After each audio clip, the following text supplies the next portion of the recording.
রাতের বেলায় বয়ান করে মাদ্রাসায় ঢুকলাম, রাত্র তখন 3টা বাজে। আমি মাদ্রাসায় ঢোকার পরে আমার মাদ্রাসার বিল্ডিং এর সামনে দিয়ে আমি একটু পায়চারি হাঁটাহাঁটি করি, এটা আমার অভ্যাস। দেখি ছাত্রদের কোনো সমস্যা আছে কিনা।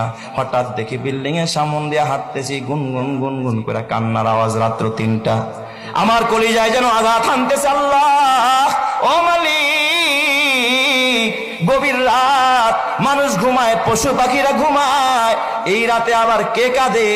হাঁটতে হাঁটতে যখন মসজিদের দিকে আগাইলাম, দেখি মসজিদের কেসি গেট দিয়া সামনে থেকে কান্নার আওয়াজ আসতেছে। বারান্দায় গিয়া মোবাইলের আলো জ্বালাইয়া যখন আলো মারলাম, তাকা দেখি মসজিদের ভিতরে আমার মাদ্রাসার 2টা এতিম বাচ্চা, ওরা বিনয়া বিনয়া মোনাজাত দিয়া কাঁদতেছে। আমার মনটা অনেক খারাপ হয়ে গেল। আরে মালিক, একটার বয়স 10 বছর, আর একটার বয়স 7 কি 8 বছরের বাচ্চা রাতের বেলায় কাঁদতেছে তাহাজ্জুদের নামাজ পড়া।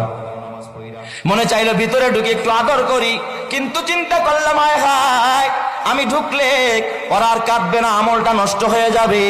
আমি আর ভিতরে ঢুকলাম না, উপরে চলে গেলাম আমার রুমে, হুজরাখানায়।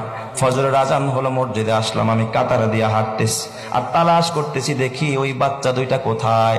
হঠাৎ দেখি বাচ্চা 2টা মসজিদের পিছনের সফে, ওরা আমার মসজিদে ফজরের পর সূরা ইয়াসিনের আমল হয়, আসমায়ে হুসনার আমল হয়। ওই বাচ্চা 2টা সূরা ইয়াসিন পড়তেছে। আমি একটা ছেলের মাথায় হাত দিয়া বললাম, বাজান, দোয়া শেষ হইলে তোমরা 2জন আমার রুমে আসবা, তোমাদের সাথে আমার পার্সোনাল কিছু কথা আছে। ওরা 2জন দোয়া শেষ করে আমার রুমে গেছে। আমি কাছে বসাইতে চাইলাম খাটের ভিতর, আমার সাথে বসলো না। ছাত্ররা ওস্তাদের খাটে বসে না, আমার পায়ের সামনে বসেছে। বড় ছেলেটা বয়স 10 বছর হবে, ছোটটার বয়স 7 কি 8 বছর। জিজ্ঞাসা করলাম মাথায় হাত দিয়া, বাজান, রাতের বেলায় তোমাদের 2জনকে কাঁদতে দেখছি, কারণটা কি খুলে বলো। বড় ছেলেটাই জিজ্ঞাসা করার সঙ্গে সঙ্গে তাকায় দেখি হাউমাউ করে কাঁদতেছে, গাল বায়া বায়া পানির ফোঁটা পড়তেছে। আমার ডাক দিয়া, হুজুর আপনি কি চিনেন না? আমরা 2জন আপন ভাই, এটা আমার ছোট ভাই, আমার বাবা আজকে দুনিয়াতে বাইচা নাই।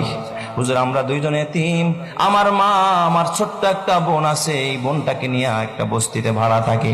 হুজুর মানুষের বাড়িতে বুয়ার কাজ করে, এটা দিয়ে আমাদের সংসার চালায় আর আমাদের পড়াশোনা হয়।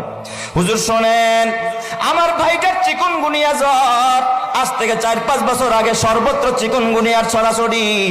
হুজুর আমার ভাইটা বোর্ডিং এর খাবার, এত নরমাল খাবার, আমার ভাইটা কোনোদিন 1 লোকমা, কোনোদিন আধা লোকমা, কোনোদিন একটু ডাইলের পানি চুমুক দিয়া খায়। জ্বরের মানুষ, 7 বছরের বাচ্চারে মা বাবারা নুডলস রান্না করে খাওয়ায়, হরলিক্স খাওয়ায়, গরম পানিতে গোসল করায়, মা নিজে খাওয়ায়া দেয়। ওই বাচ্চা মা বাবা সারা বাচ্চা। ও হুজুর, গতকালকের ঘটনা, আমার ভাইটা 1 লোকমা খানা খায় না। বিকেল বেলা দেখি আমার ভাইটা হেলে দুলে পড়ে যায়। আমার ডাক দিয়া কয়, ভাইয়া একটা রুটি কিনে দাও, দেখি পানি দিয়া ভিজায় খাইতে পারি কিনা, বন্ডডির 4 দোকানে বেশ। ওই ছেলেটা ডাক দিয়া বলে, উস্তাদ, কসম আল্লাহর, আমার কাছে একটা রুটি কেনার মতো পয়সা নাই, ওরে আমি একটা রুটিও কিনে দিতে পারি নাই। বললাম, ভাই রে, আসরের পর ঐচ্ছিক ছুটি থাকে, ওই সময় আমি বাসায় যাব, আম্মুর কাছ থেকে টাকাই না, তোরে রুটি কিনে দিব। আমি আসরের নামাজ পড়া দৌড়াদৌড়ি কইরা বাসায় গেলাম। ওই বস্তির ভিতরে যায় দেখি আমার মা ঘরে পড়া, আমার ছোট্ট বোনটা মায়ের পাশে কাঁদতেছে। ডাক দিয়া বললাম, মা কিছু টাকা দিবানি, ওর তো অসুস্থ, ওর একটা রুটি কিনে দিতে হবে। আমার মা আমার ডাক দিয়া, বাবা আজকে 4-5 দিন হয় আমি অসুস্থ, কাজে যাইতে পারি না, ঘরে খাবার নাই, বাড়িওয়ালায় ভাড়া চায়, ভাড়া না দিতে পারলে ঘর থেকে বের করে দিবে, আমি করে কেমনে টাকা দিব? হুজুর আমার মা আমার টাকা দিতে পারে নাই।